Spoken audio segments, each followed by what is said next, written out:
From the Business RadioX studios in Atlanta, Georgia, it's time for High Velocity Radio. Lee Cantor here, another episode of High Velocity Radio, and this is going to be a good one. Today we have with us Jeff Thomas with Archetype Wealth Partners. Welcome, Jeff. Well, thanks for having me. Well, before we get too far into things, tell us about Archetype. How are you serving folks?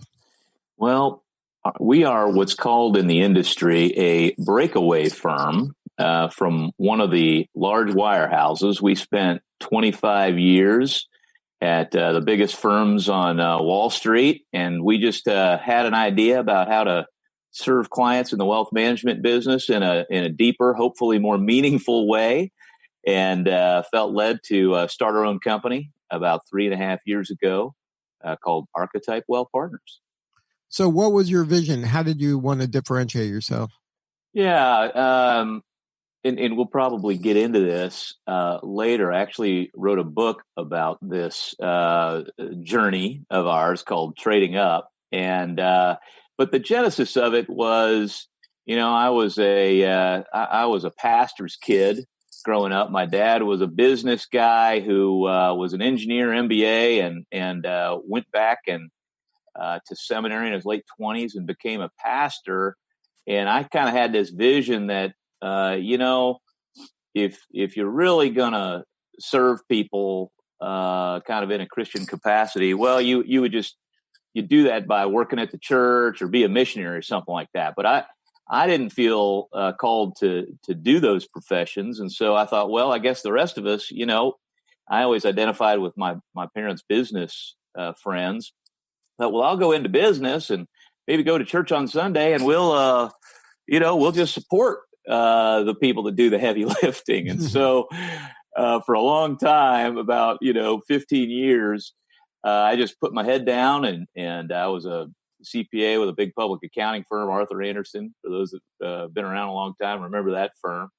And then got into the wealth management business with Payne Weber as an auditor, and then became an advisor in '95. So I've been doing the advisory side for about 27 years now. And so, but about 10 years into that career, I just put my head down. We built the business on financial people, a lot of financial people, because those are the folks I knew from the public accounting days. And a lot of people think CPAs know how to invest money and do financial plans. That's really not what they do generally. So we kind of became what we called the CFO and built a big client base full of financial savvy clients. They just don't have time to deal with it. And so from 95 to 2000, built that business at Payne Weber, built a team there, took it to Morgan Stanley in 2000, stayed there for 17 years. So, and then we launched Archetype in 2017. And so for those 17 years at Morgan Stanley, I really had a big kind of change of heart. I kind of got to a point in about 2005 where I was thinking, what am I doing here? What is my purpose in life? I said, I thought if my epitaph, if I got run over by a bus in 2005, I thought, what would my epitaph read? And Lee, I thought it might say, well, here lies Jeff. He made rich people richer.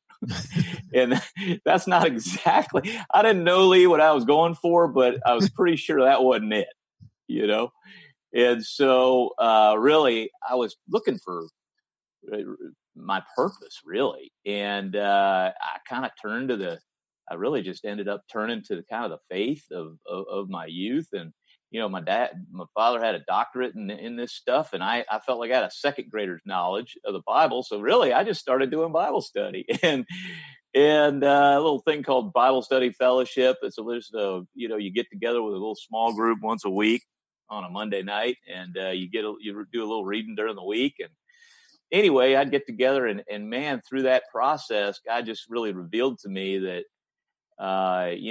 number one, my success wasn't really all because of me. I'd been put in a situation by my family and just living in America at this time and that kind of thing to create that success. So I was taking way too much credit for my own success, and I was relying way too much on my own pile of money for my security. And so through that process, I really realized I felt God calling me to just turn that business over to him, give him credit for it, and start using it and stewarding these client relationships we had in a deeper way. And that just meant talking to them about the purpose of their money.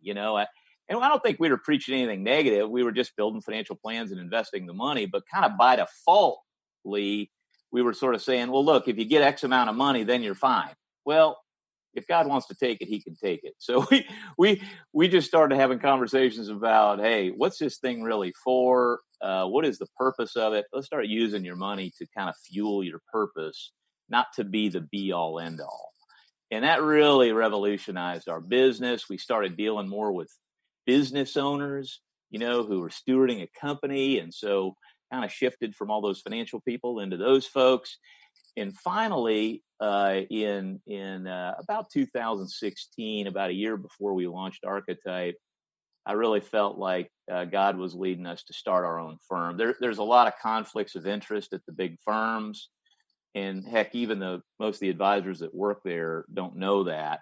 But we really felt like there's kind of two mega trends happening in the wealth management business. One of them is this move to being a fiduciary. Most people don't like that word. All that means is if you hire a lawyer or a CPA, they work for you. They don't have any conflicts of interest. It's not true for almost 90% of the wealth management business. If you hire a wealth management person at Morgan Stanley or Wells Fargo or Goldman Sachs or Merrill Lynch, they represent the firm first, not the client first. And so teams like ours are leaving and creating contracts where we only work for the client first. So that's kind of where we go. And that's just allows us to go deeper also with clients. We have a set of services we do the technical planning and investments, but then we also talk about family dynamics and purpose and all of those kind of things. We really weren't able to do that much at those bigger firms. So let me pause there. I just went off. I'll let you react a little bit to that. Well, are you finding that when you telling maybe your existing clients, hey, you know what? I know we were heads down and just building this big pile of money for you, and that was great. Wasn't that fun? Now we're kind of want to dive into your big why about why you wake up in the morning and what kind of legacy you want to leave. Did everybody go, yeah, I'm in. That's fantastic. Let's pause that. It's a great question, Lee.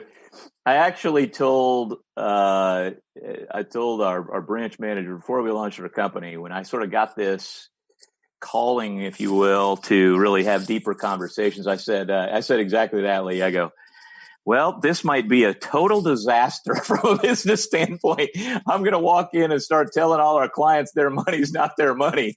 It's God's money and they're just stewarding it. I said, that could be a total disaster. I literally told my branch manager that. And I said, so if our business craters, you'll know why. He said, well, thanks for sharing. Right.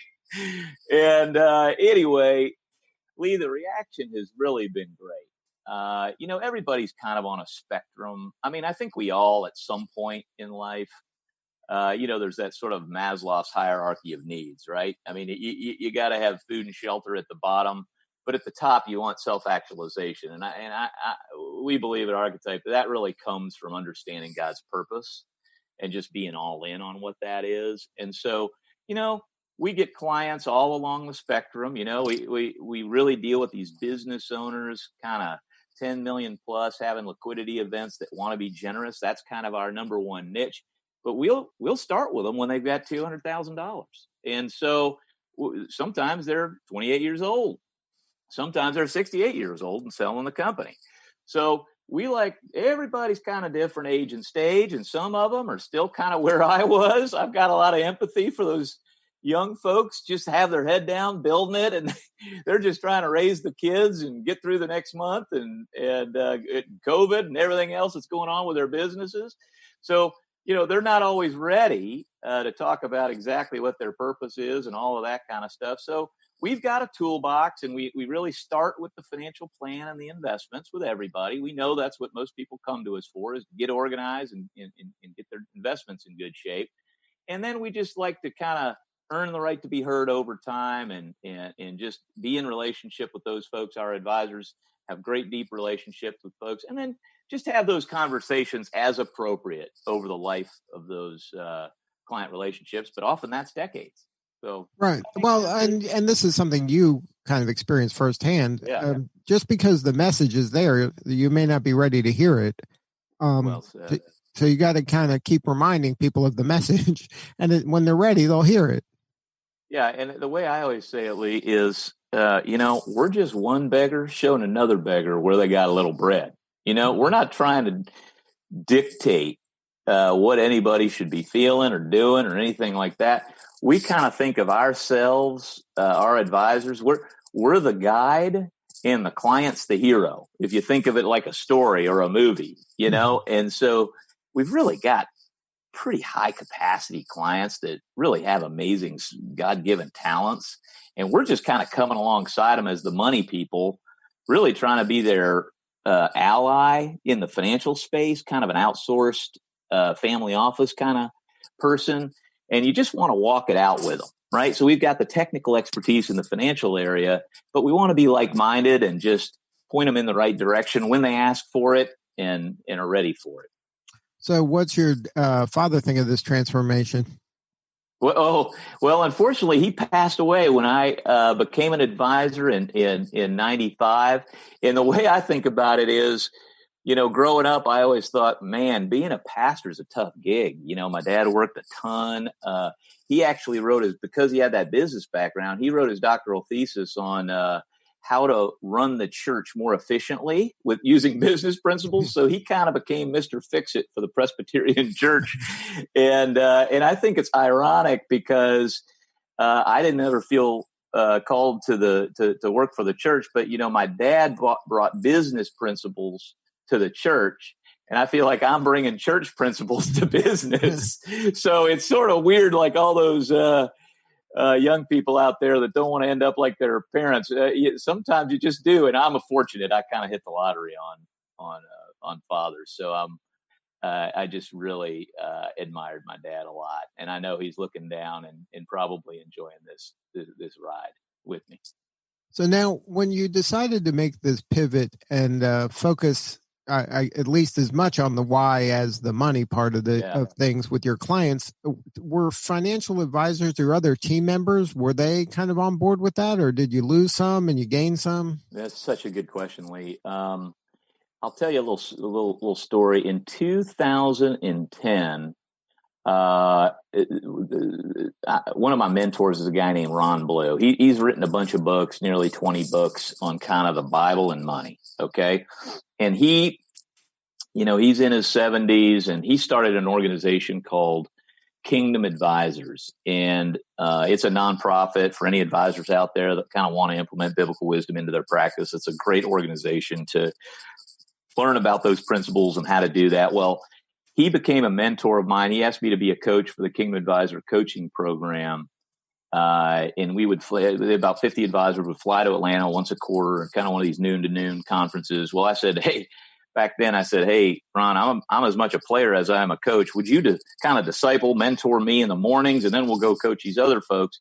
And he did that generously for me for about 2 years. And there was a moment I had of total clarity about kind of what kind of refinement of this calling from God. Literally, while we were sitting together in 2010 in the airport Hilton in Atlanta, having a cup of coffee, we're the only ones in this little coffee shop. I felt like God saying, I want you to scale what this guy started. And I literally looked over my shoulders. I was like, it wasn't audible, but like I heard it in my head. And it was like my marching orders from God. Ron had built a firm, but never intended to scale it. And I felt like I'd spent 25 years of my career in scaled environments. So I knew what those looked like, but I also knew there was a better, deeper way to go. And so some of those smaller firms were doing a better job of, like you say, identifying the why. So I said, imagine if we marry a business plan of scale with all the technical expertise and investment expertise of the big firms, but marry that also kind of with the high IQ with the high EQ, right? To kind of identify that why. And so this is sort of the vision we've been on. So I actually spent about 6 years trying to scale it within Morgan Stanley. We partnered with about 50 advisors within the firm. But finally, the platform just wasn't built for what we were trying to do, and we needed to launch this thing. So there's about 3,000 members of Kingdom Advisors, a little over that, and it's grown a lot over the last 10 years. And we think there's about 300,000 people who sell securities in the United States, and we think about 10% of those think the Bible's pretty true.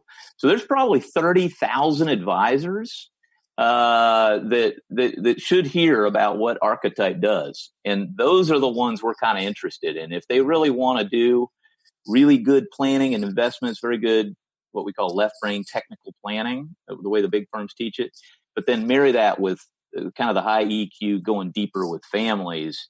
That's what we're trying to do, is kind of build an army and a big new firm nationwide that will just address both sides. The technical. So you're actively looking for financial advisors that kind of fit that mold, right? That fit the mold. Yeah, we are. Yeah, that's kind of the vision, and we're not taking any private equity money to do it. It's professional services, so it doesn't require a lot of capital. It requires mostly people, right. Intellectual capital and people. So we're really trying to get the word out there that we exist for business owners that are selling their businesses, who want an advisor with that kind of worldview and an expertise. And then we're also on the other side recruiting advisors who want to serve people in that way.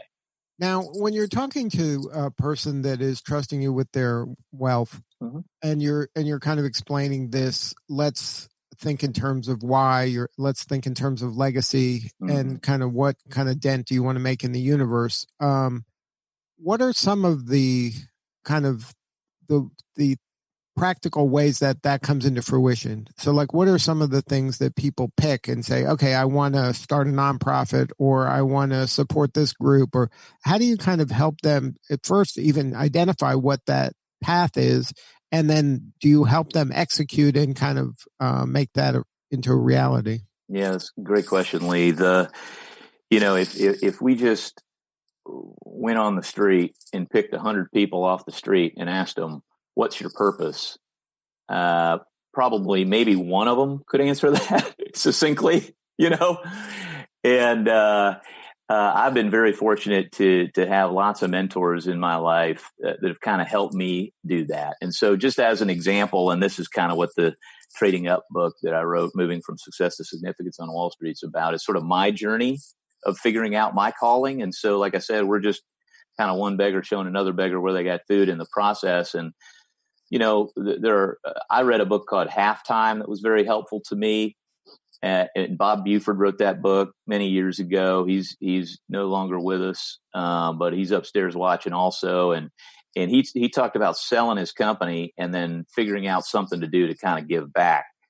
And he always kind of regretted. He actually formed a nonprofit called Halftime that'll help folks figure out their purpose and do that. So we send some folks their way, but we're willing to have those conversations ourselves. We know we're more the money technical people, but we're willing to kind of be on this journey and find other guides along the way to point people to.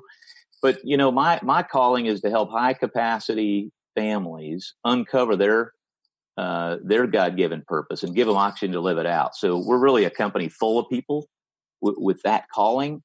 And that's the kind of thing we're trying to help our families define.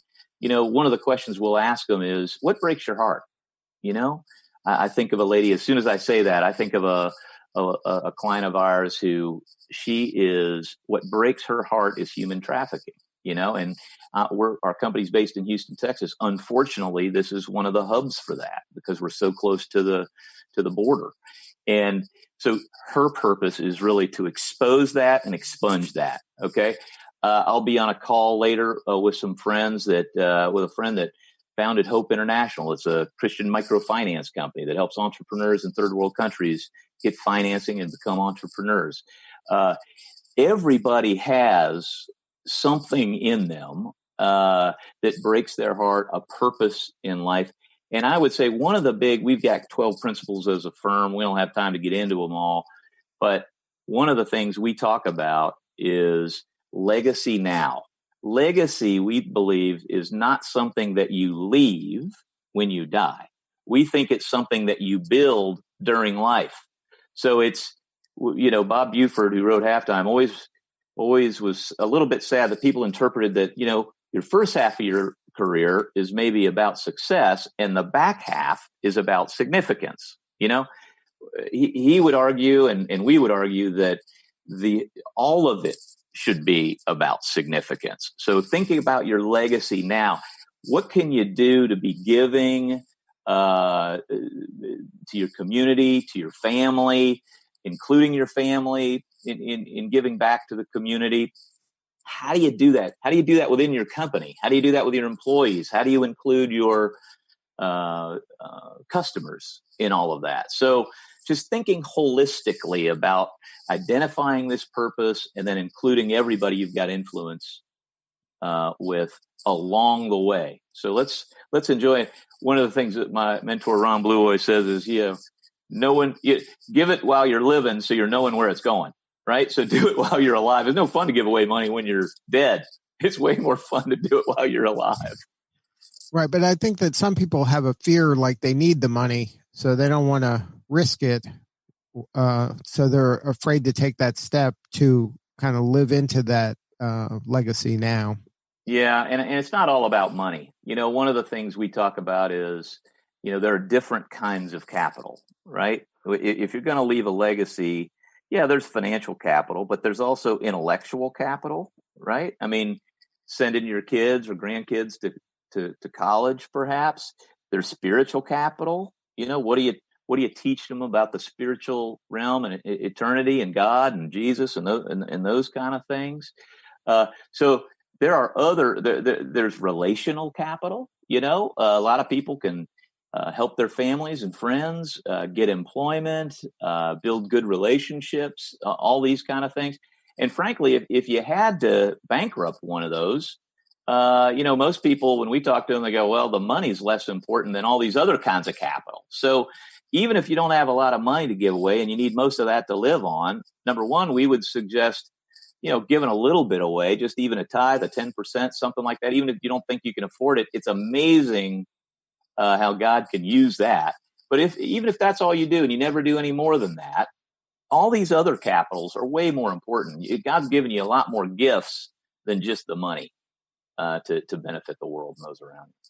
Now, you mentioned the book, Trading Up, Moving from Success to Significance on Wall Street, and that's your story. But in that kind of illustrates some of those 12 principles. Yeah, we talk a lot about that. It's just, I like stories, Lee, and I feel like I learn more. I love reading biographies and hearing people's stories. And you're fortunate. This is what you get to do for a living. You're talking to people about their stories, and there's a reason this podcast is so popular, right? People love to hear stories. And so for me, it was just one of these things where God just was so generous with me. He was so patient with me when I was like kind of hoarding my money, frankly, and looking at that for my security. And then sort of having that turn, and where he really, as I started leaning into asking, as you say, what's my why, as he sort of really delivered that directly to me, the alignment, really the number one principle I'd love people to take away from this podcast, and certainly the book, is, I wanted to do things my way for a long time, thinking, frankly, they'd be more fun. And when I really got in closer alignment with God's purpose, wow, it was way more fun than doing it my way. So I'm just kind of an addict for God's purpose and the alignment and the fun it is, frankly, the fun it is to be in full alignment with God's purpose. So if we can do that in where we're called to be as a company, is really the high capacity folks that have excess resources. And our industry has done a poor job of serving those people. They tend to go very technical, selling those people technical investments and that kind of thing. And we love that. We love talking about investments. But really what's more important is their why. And so we just want to be open to that conversation. And then offer them more of a holistic service. Exactly. So now, what are some clues? I mean, you mentioned the what breaks your heart as a clue that maybe you're on the right path, but what are some other clues for a person to really determine the direction if they want to pursue their why? That there's some breadcrumbs saying that you're on the right path. Well, we're rolling out a series of webinars on just that, and they're on transition. So a lot of our clients come to us when there's a business being sold or they're retiring or changing jobs. For us, we're managing money, so it's money in motion, right? So, and usually when there's a transition going on, you have a little downtime to think about these things. And so, we're doing it on the radio here. So but we do kind of two Venn diagrams. One of the things we do is we talk about defining your calling as the intersection of three circles. One of those is it has to be God honoring, right? It's got to be a good thing, right? And I use the example of singing, for example. So, if you're singing hymns or praise songs or whatever, that can be a God honoring activity. That's great. Well, the other circle is you got to have a passion for it, kind of the what breaks your heart, as we talked about earlier. Okay, so you have to have a passion for it. Okay, so I enjoy music and God honoring music. I have a passion for it. The problem is the third circle is talent. I don't have any talent, Lee, in singing. So that is not my calling. Okay. And that's my wife's calling. She's got all three and I just love it. And people are blessed by hearing her sing. That's wonderful. And then I would say, so once you sort of define that calling, and then I would sort of draw an arrow to another three-circle Venn diagram where you say, okay, now let's take that calling as one of the circles and let's intersect it with your job description and the culture of your business. And now you're really cooking with gas. If you can find a job, whether you're the boss or you're working for a company, where if your thing, is to be out there talking to people and really blessing them verbally, maybe sharing the gospel, whatever it is, well, you probably shouldn't be sitting behind a desk adding up numbers all day. Right? You probably need to be maybe a salesperson or business development or something where you're out there talking to people all day. You need to be in front of folks. And then I would say the culture of the business also that has to allow you to live out both your talents from an earthly perspective and your spiritual kind of calling. So how do you sort of take this God-given calling and translate it with also your kind of your earthly gifts of what you're good at and find a place to live out that calling in the workplace as well. There's plenty of places to do it after work or weekends and that kind of thing in your personal life. But we're really big on integrating that. If you're going to be working, why not spend a lot of those waking hours doing it in a meaningful way? So trying to translate that. Well, in your work, do you have any kind of memorable story that you can share? I wouldn't name any names, but just a person that you've kind of seen to maybe take this leap and really kind of level up. Yeah, I mean, it's so much fun. There's so many. I'll just tell you one story. We've had a client for 20 years. And, and like I say, they come in all different shapes and sizes and are ready for this message at a different time. And we've got one who, we met when their company went public, 20 years ago, and they made more money than they ever dreamed, but they had a military background, this gentleman, and he had gotten married later in life and, had been in Vietnam and really seen some horrific things there, but very bravely served our country and, married later in life, never had kids. And, unfortunately his wife died of cancer a few years ago, and he was just very distraught by that and really kind of searching for his purpose. And, we were just, because of this long relationship, really, we didn't talk about the why really much for 15 years until his wife got sick. And then kind of to your point, people are ready at different times.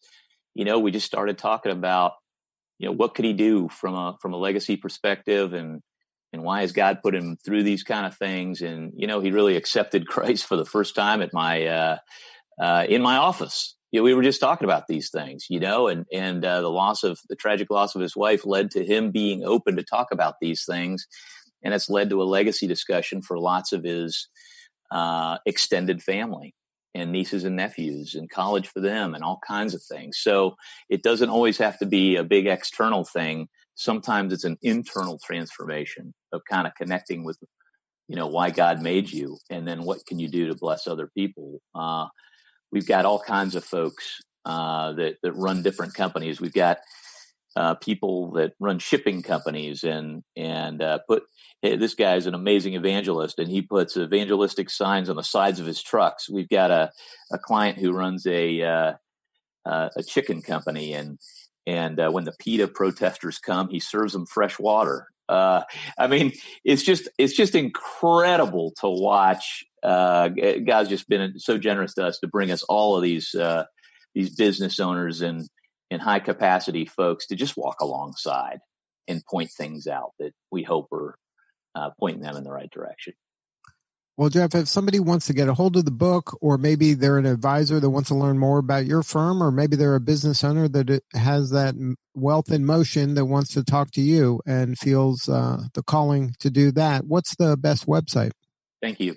Yeah, the website is archetypewealth.com, archetypewealth.com. If you're an advisor, there's a place to click on a link that we can talk to you about joining our firm, or if you're a client who wants to talk about the transition you're in, you can find us there. And then the book can be also found on the website, but it's got its own website address you can go to, which is just tradingupbook.com. And it's also on Audible on Amazon. Thank you so much, Jeff, for sharing your story today. Amazing work that you're doing. We really appreciate everything your firm believes in, and we really support you. This is Lee Cantor. We will see you all next time on High Velocity Radio.